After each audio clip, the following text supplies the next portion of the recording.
आपने बेशुमार वीडियोज़ ऐसी देखी होंगी जिसमें बताया जाता है कि क्लाइंट को कैसे फाइंड आउट करना है, कैसे उनको रीच आउट करना है और कैसे उनको ऑनबोर्ड करना है और आपने यकीनन कुछ क्लाइंट्स को ऑनबोर्ड कर भी लिया होगा।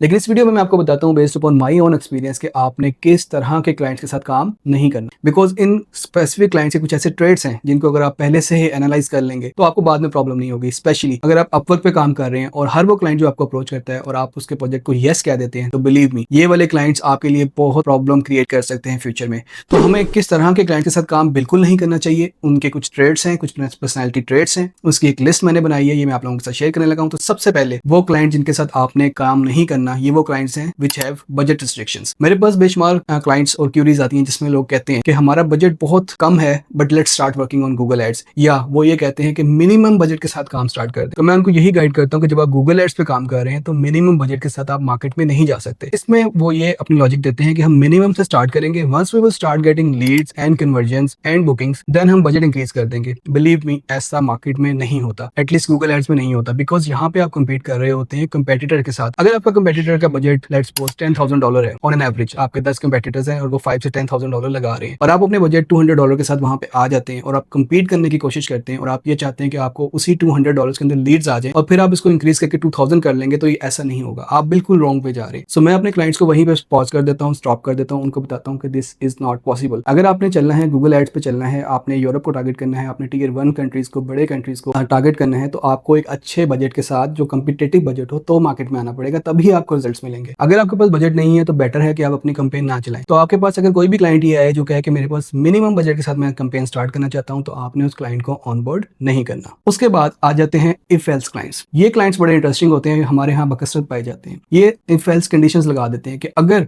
आप मेरी वेबसाइट को 1 मंथ के अंदर 10 कीवर्ड्स रैंक कर देंगे then I will pay you. ऐसे कोई भी क्लाइंट्स जो आपके साथ इफ एल्स कंडीशंस लगा दें और उसके बाद पेमेंट का वादा करें, तो आपने इन क्लाइंट के साथ काम नहीं करना। बिकॉज जब आप डिजिटल मार्केटिंग में काम करते हैं तो इस चीज की कोई गारंटी नहीं होती कि आप डिजायर्ड रिजल्ट्स बिल्कुल उसी तरह ला के दे सकते हैं जिस तरह क्लाइंट एक्सपेक्ट करता है। फॉर एग्जाम्पल अगर आप एसईओ कैंपेन चला रहे हैं या आप किसी वेबसाइट की एसईओ कर रहे हैं, तो आप गारंटी नहीं दे सकते कि 2 मंथ्स बाद या 1 मंथ के बाद इतने कीवर्ड्स इस पेज की इस पोजीशन पे होंगे। सो जब आप गारंटी ही नहीं दे सकते, in that condition it's very difficult कि आप उस क्लाइंट को बाद में कन्विंस करके उससे पेमेंट ले सकें। सो उस क्लाइंट को वहीं पे पॉज कर दें, वहीं पे रिस्ट्रिक्ट कर दें जो ये कह रहा है कि अगर आप रिजल्ट्स ला के देंगे तो मैं आपको कुछ पे करूंगा, अभी आप मेरा काम फ्री ऑफ कॉस्ट स्टार्ट कर दें। नंबर 3, इन्हें कहते हैं एवरीथिंग अर्जेंट क्लाइंट्स। ये वो क्लाइंट्स हैं जो पता नहीं किस घोड़े पे सवार हुए होते हैं, उनको हर चीज जल्दी चाहिए होती है। वो आज आपका प्रोजेक्ट इनिशिएट करेंगे और कल आपसे रिपोर्टिंग मांगना शुरू कर देंगे। वो कहेंगे कि हमें आज शाम 7 बजे तक ही कैंपेन लाइव चाहिए। आप उनको बताएंगे कि जब आप गूगल एड्स में कैंपेन बनाते हैं तो पहले वो लर्निंग मोड में जाती है। गूगल का एक एल्गोरिदम है, उस एल्गोरिदम के मुताबिक गूगल चलता है, लेकिन वो कहेंगे कि we don't care about algorithm, हमें आज ही कैंपेन लाइव चाहिए और हमें कल रिजल्ट्स चाहिए, हमें कल ही लीड्स चाहिए। इसी तरह अगर आप उनकी एसईओ कर रहे हैं तो वो कहेंगे कि हम ज्यादा वेट नहीं कर सकते, हमें कल ही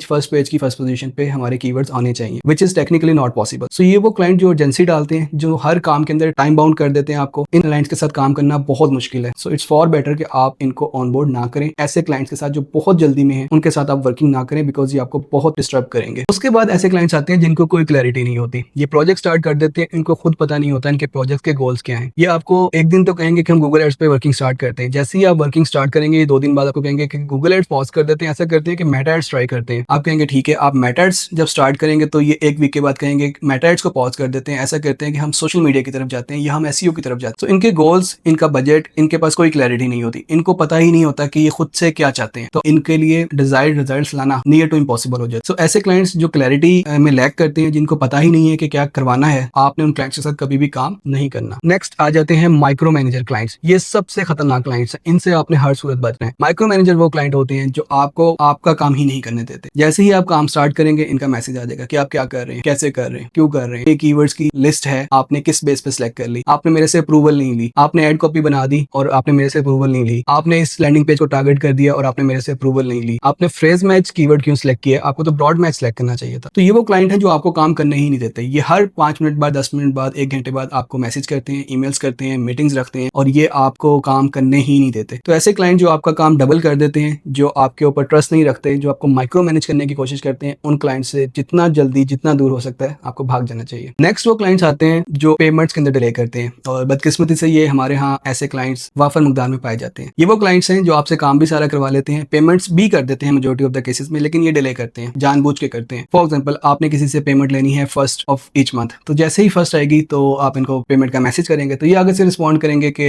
ओके हम आपको नेक्स्ट वीक तारीख लाइक 7 या 8 तारीख को पे कर देंगे। अब वो 7 8 तारीख गुजर जाती है, आप 9 या 10 तारीख को उनको फिर पिंग करते हैं, तो वो कहते हैं कि जी हमें तो एक और हमारा क्लाइंट है उसने 15th को पेमेंट करनी है, जैसे ही हमें पेमेंट आएगी हम आपको पेमेंट कर देंगे। आप कहते हैं चलिए ठीक है। सो 15 भी डेट आ जाती है, 16 भी आ जाती है, ना उनका क्लाइंट पेमेंट करता है ना आपको पेमेंट आती है। तो 18 19 को आप फिर पिंग करते हैं और आगे से उनका यही जवाब होता है कि हम तो खुद वेट कर रहे हैं, हमने फलां क्लाइंट से पेमेंट लेनी थी, उसने हमें नहीं दी। सो इन शॉर्ट करते करते ये पूरा महीना गुजार देते हैं। तो फॉर एग्जाम्पल आपने पेमेंट लेनी थी जून की, आपको ये पेमेंट करते हैं जुलाई में आकर, और जुलाई वाली चली जाती है अगस्त में। सो इस तरह का एक लूप क्रिएट कर देते हैं जिसमें आपको फंसा लेते हैं और आप उससे निकल नहीं पाते। सो इस तरह के क्लाइंट जो अननेसेसरी पेमेंट डिलेज करते हैं, बेहतर ये है कि आप उनके साथ वर्किंग ना करें। नेक्स्ट आ जाते हैं जी बैड कम्युनिकेटर क्लाइंट्स। ये भी हमारे यहाँ बकसरत पाए जाते हैं। ये वो क्लाइंट्स होते हैं जो अपने आप को शो करते हैं कि दे आर वेरी बिजी। आप उनको मैसेजेस करते हैं, व्हाट्सएप पे मैसेजेस करते हैं, आप उनको ईमेल्स करते हैं, आप उनको काम की परफॉर्मेंस के बारे में बताते हैं, आप अपना प्लान शेयर करते हैं और they don't respond about anything. वो किसी आपकी ईमेल को नहीं पढ़ते, कोई मैसेज नहीं पढ़ते और तकरीबन 3 वीक बाद वो एकदम से अपीयर होते हैं और क्योंकि उन्होंने आपके सारे मैसेजेस इग्नोर किए होते हैं तो वो आपके साथ आके बहस करना शुरू कर देते हैं कि ये कब हुआ, कैसे हुआ, आपने बताया नहीं, हालांकि आपने हर चीज उनको इन डिटेल प्लान चीजें बना के दी होती हैं। लेकिन क्योंकि उनकी कम्युनिकेशन पुअर होती है, क्योंकि वो ईमेल चेक नहीं करते, क्योंकि वो अपने व्हाट्सएप मैसेजेस चेक नहीं करते और उसके बाद वो गायब रहते हैं, कई कई हफ्ते रिस्पॉन्ड नहीं करते और उसके बाद जब वो आते हैं मीटिंग के अंदर तो वो आपको बहुत ज्यादा डिस्टर्ब करते हैं। तो ऐसे क्लाइंट जो अपनी मेल्स, जो अपना व्हाट्सएप, जो आपके साथ कम्युनिकेशन ठीक नहीं करते, एज सुन एज पॉसिबल आप उनसे अपनी जान छुड़वा लें। नेक्स्ट बड़े इंटरेस्टिंग क्लाइंट्स हैं, ये वो क्लाइंट्स हैं वो कहते हैं हमें सब पता है, हमें आप कुछ ना बताएं। तो ये भी आपको माइक्रो मैनेज करते हैं। जब आप इनको इनके लिए कैंपेन बनाते हैं, आप फ्रेज मैच रखते हैं, तो ये कहते हैं कि आपने ब्रॉड मैच क्यों नहीं रखा, आपको ब्रॉड मैच करना चाहिए था। तो वहां पे आप उनको बताते हैं कि ब्रॉड मैच से लेट्स सपोज इररिलेवेंट ट्रैफिक आती है, आपको रेलेवेंट क्यूरीज नहीं आती, तो कहते हैं स्टॉप, हमें सब पता है, हमें कुछ ना बताएं, हम आपको गाइड करेंगे कि क्या करना है। सो बेसिकली उनको सब पता भी होता है लेकिन उनको इस तरह से नहीं करना चाहिए। सो ऐसे क्लाइंट्स जो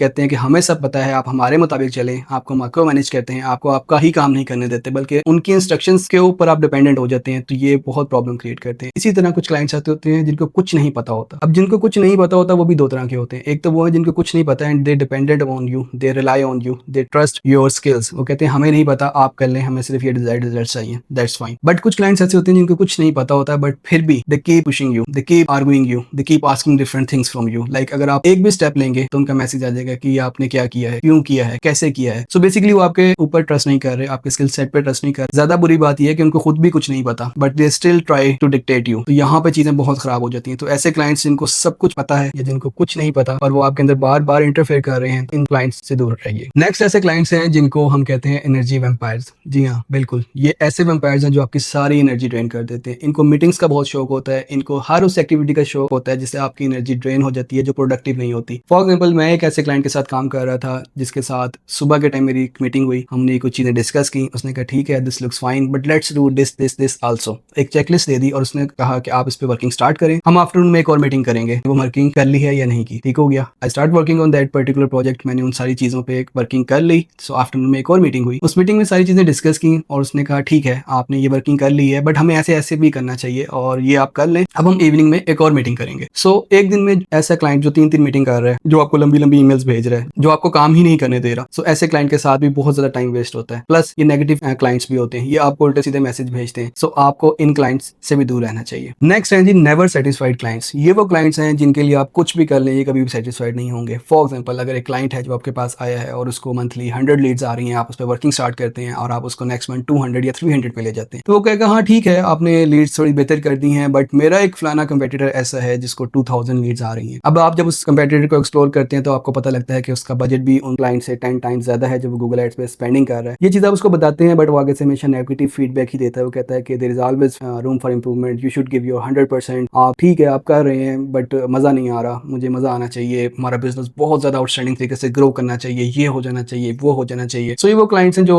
एक नेगेटिव फीडबैक आपके हवाले से रखते हैं और ये कभी भी सेटिस्फाई नहीं होंगे। आप जितने मर्जी अच्छे इनको रिजल्ट्स ला दें ये सेटिस्फाई नहीं होंगे। They always find some competitor जो इनसे 10 टाइम्स बेहतर परफॉर्म कर रहा होगा। ये आपको इंटेंशनली या अनइंटेंशनली उसके साथ कंपेयर करेंगे और ये हमेशा आपको डिग्रेड करेंगे कि आप जो भी काम कर रहे हैं उससे वो रिजल्ट नहीं आ रहे जो ये एक्सपेक्ट करते हैं। And last, these are called unethical clients. ये वो क्लाइंट्स हैं जो आपसे अनएथिकल एक्टिविटीज करवाते हैं। फॉर एग्जाम्पल अगर ये आपसे एसईओ करवा रहे हैं तो ये कहेंगे अच्छा ये हमारे कंपेटिटर्स की लिस्ट है, आप ऐसा करें कि इनकी नेगेटिव एसईओ कर दें, इनकी ब्लैक हैट एसईओ कर दें। तो ना सिर्फ ये कि अपना काम आपको ठीक नहीं करने देंगे बल्कि आपसे उल्टे सीधे काम करवाएंगे। फॉर एग्जाम्पल ये कहेंगे कि हमें रिव्यूज चाहिए तो आप इनको फेक रिव्यूज ले दें, ये या जो हमारे कंपेटिटर हैं वहाँ पे जाके आप बैड रिव्यूज़ देना शुरू कर दें। ये वो क्लाइंट हैं जिनको ना सिर्फ अपनी रेपुटेशन की परवाह नहीं होती बल्कि ये आपकी रेपुटेशन भी खराब कर देते हैं। सो ये वो सारे क्लाइंट्स हैं जिनसे आपको दूर रहने की ज़रूरत है। अगर आप चाहते हैं कि आपका पीस ऑफ माइंड हो, देखें आपका टाइम इंपॉर्टेंट है, आपकी स्किल सेट इंपॉर्टेंट है। इनको सिर्फ सही लोगों के साथ स्पेंड करें, अपनी स्किल्स को सही क्लाइंट्स के साथ लगाएं। अगर आप हर क्लाइंट को ऑनबोर्ड कर लेंगे तो अल्टीमेटली आपके लिए प्रॉब्लम क्रिएट करेंगे। सो ये बेसिकली तकरीबन 10 या 11 रेड फ्लैग्स है। आपने इस तरह के तमाम क्लाइंट से दूर रहना है और सिर्फ उन क्लाइंट के साथ काम करना है जो जिनके अंदर ये ट्रेड्स नहीं पाई जाती। ट्रस्ट मी, इस तरह के क्लाइंट्स अवेलेबल हैं, but you need to find them. मेरे पास काफी सारे ऐसे क्लाइंट्स हैं जो कि बड़े क्लाइंट्स हैं जिनका ज्यादा बजट है और आप बिलीव करें कि वो कभी भी तंग नहीं करते। वो एक वीक मुझे पिंग नहीं करते और जब वो पिंग करते हैं तो हमारी एक बड़ी अच्छी प्रोडक्टिव कम्युनिकेशन होती है। कुछ क्लाइंट्स ऐसे मिले जो स्मॉल क्लाइंट्स थे जिनका कम बजट था और बिलीव मी उन्होंने ना सिर्फ अपनी जिंदगी मुश्किल की हुई है, उन्होंने मेरे लिए भी मेरी जिंदगी भी मुश्किल कर दी। आपको बताने का पर्पस आपको डिग्रेड करना नहीं है, आपको सिर्फ वार्न करना है कि किस तरह के क्लाइंट से आपने बच के रहना है और किस तरह के क्लाइंट के साथ आपने काम करना है। उम्मीद है ये सारी टिप्स आपको हेल्प करेंगी और नेक्स्ट टाइम जब भी आप क्लाइंट ऑनबोर्ड करने लगेंगे तो आप ये चीज़ों को लाजमी वैल्यूएट करेंगे जिससे आपको एक लॉन्ग लास्टिंग अच्छे क्लाइंट्स मिल जाएंगे। Thank you very much.